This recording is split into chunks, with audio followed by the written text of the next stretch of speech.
Nosso primeiro convidado, ele vem da cidade de São João Batista, pertinho daqui de Florianópolis. É uma cidade, né, que a gente tem bastante apreço aí, né?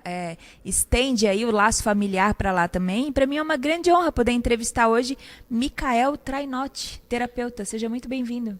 Muito obrigado, boa tarde, Vanderleia, e a todos os telespectadores. A gente vai falar hoje sobre hipnose, isso? Exatamente. Explica pra gente um pouquinho, Micael, o que é hipnose, que é uma palavra assim, né, que tanta gente tem dúvida, creio eu, né? Exatamente, eu acho que a melhor palavra é o receio que as pessoas têm. Mas o problema da hipnose, a gente brinca, a gente hipnoterapeuta, que é o próprio nome hipnose. Tem muita gente que, se tu perguntar para a pessoa o que é hipnose, ela não vai saber dizer o que é. Ela enrola e não sabe dizer o que é. Tá, então o que é hipnose? Se a gente trocar o nome hipnose por foco ou atenção, a gente vai estar falando da mesma coisa. E para vocês entenderem o que é hipnose, antes vocês vão ter que entender como é que a atenção no cérebro funciona. A atenção no cérebro ela é limitada. Então, basicamente, tem uma total de energia limitada para a atenção acontecer. É por isso, por exemplo, que quando vocês prestam atenção em uma aula ou um filme e ele começa a ficar desinteressante, você para de prestar atenção naquilo lá. É como se a sua energia acabasse e o seu cérebro falou assim, ó, acabou, não presta mais atenção nisso aqui. Ficou desinteressante e se a gente passar, é gasto de energia. E o nosso cérebro não gosta de gastar energia. E outra coisa bem interessante é, para você focar em alguma coisa, você tem que desfocar de outra coisa totalmente, que não é aquela coisa. Por exemplo, para vocês focarem na minha mão, vocês vão ter que desfocar de tudo que está aqui atrás. Um exemplo mais fisiológico, mais perceptível. Para vocês focarem na minha voz, vocês vão ter que desfocar automaticamente do seu pé direito. Agora que eu falei, vem a consciência do pé direito. E quando vocês percebem o pé direito, automaticamente vocês param de perceber a mão esquerda, por exemplo. Isso acontece, novamente, porque a nossa atenção é limitada. Tá, beleza, entendi o que é atenção. Agora, o que é hipnose? Hipnose nada mais é do que direcionar essa atenção. Exatamente isso. Por exemplo, quando você vê um professor, quando ele direciona a atenção para o quadro dos alunos, ele está fazendo hipnose. Ou melhor, direcionando a atenção. Esse nome hipnose foi dado por muito tempo atrás, quando não se tinha conhecimento do cérebro, do funcionamento dele. Então, depois que a ciência do cérebro em si, ela é muito nova. Então, ali as coisas começaram a se desmistificar e agora, atualmente, que a hipnose veio com mais força, com mais resultado, mostrando a sua potencial ação. Por isso que ela entra hoje como uma terapia. Exatamente. Quando a gente percebe que o foco ele é muito, entre aspas, poderoso, porque quando você foca, por exemplo, em alguma informação da sua mente, vem tudo associado a essa informação. Então, o que seria hipnoterapia? É basicamente focar na dor. Quando a gente foca no sofrimento, vem tudo associado a esse sofrimento. Vem toda aquela informação de o porquê que o cérebro faz a pessoa sentir, por exemplo, a depressão, a ansiedade ou qualquer outro problema.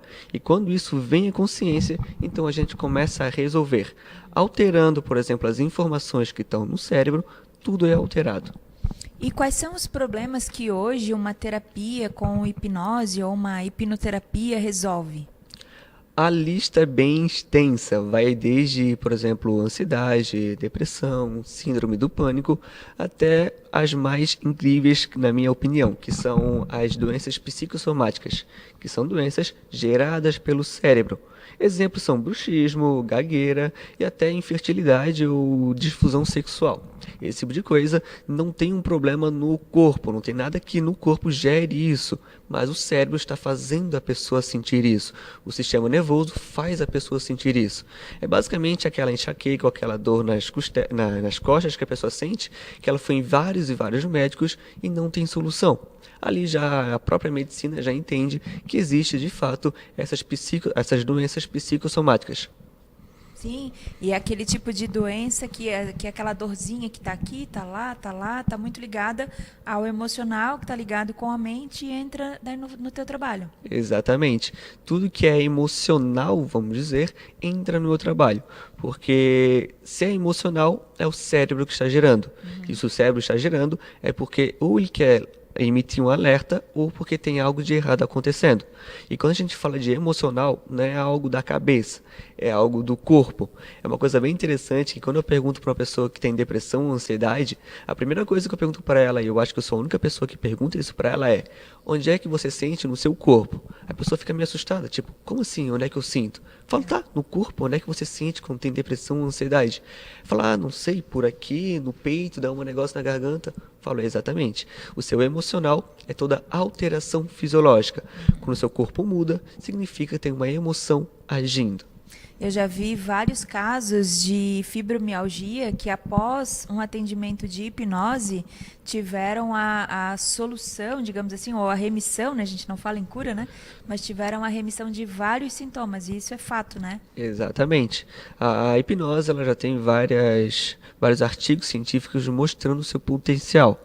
E uma das coisas que eu estou num grupo que estamos pretendendo fazer acontecer é mostrar a eficiência da hipnoterapia.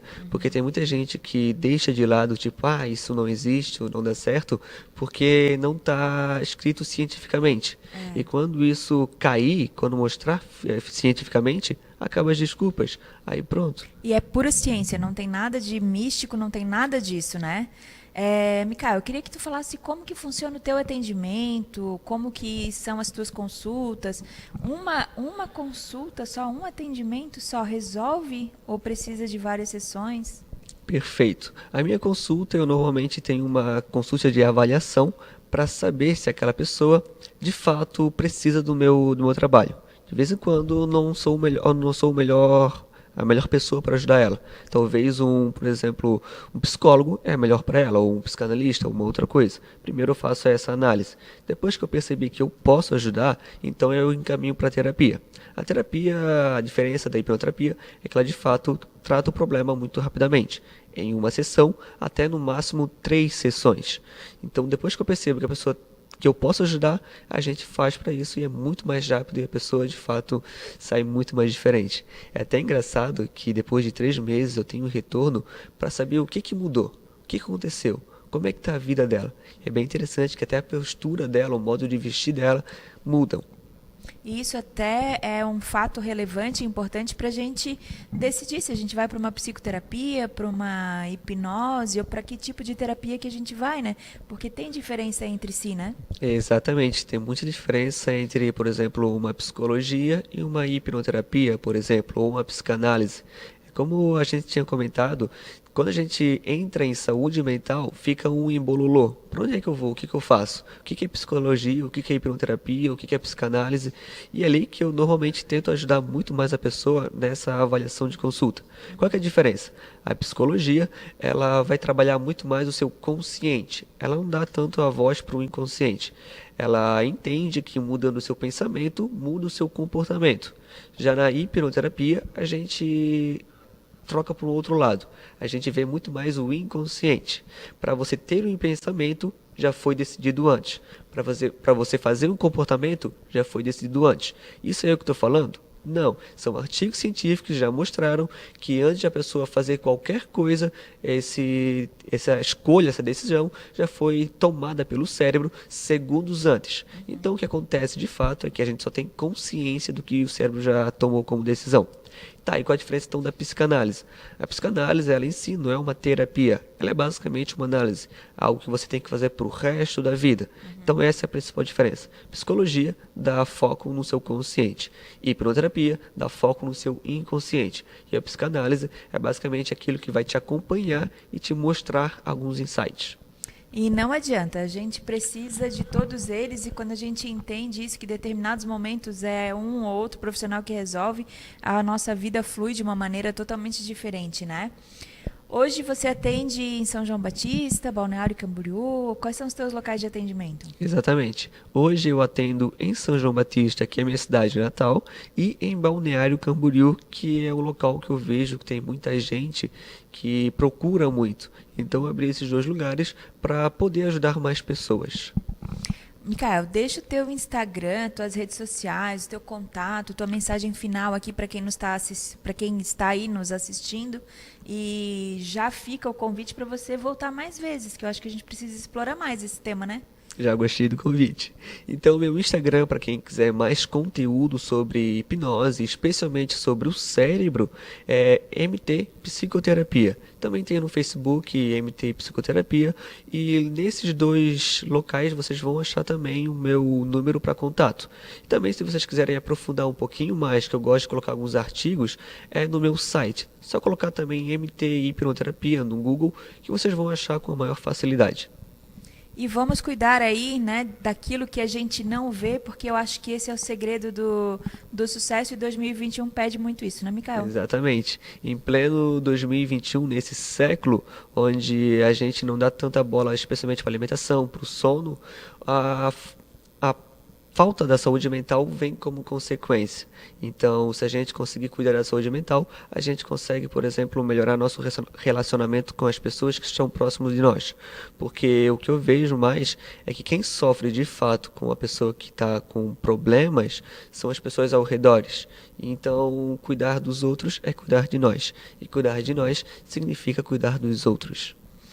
Quando o avião está caindo, primeiro a máscara de oxigênio na gente, depois a gente salva o resto. Exatamente.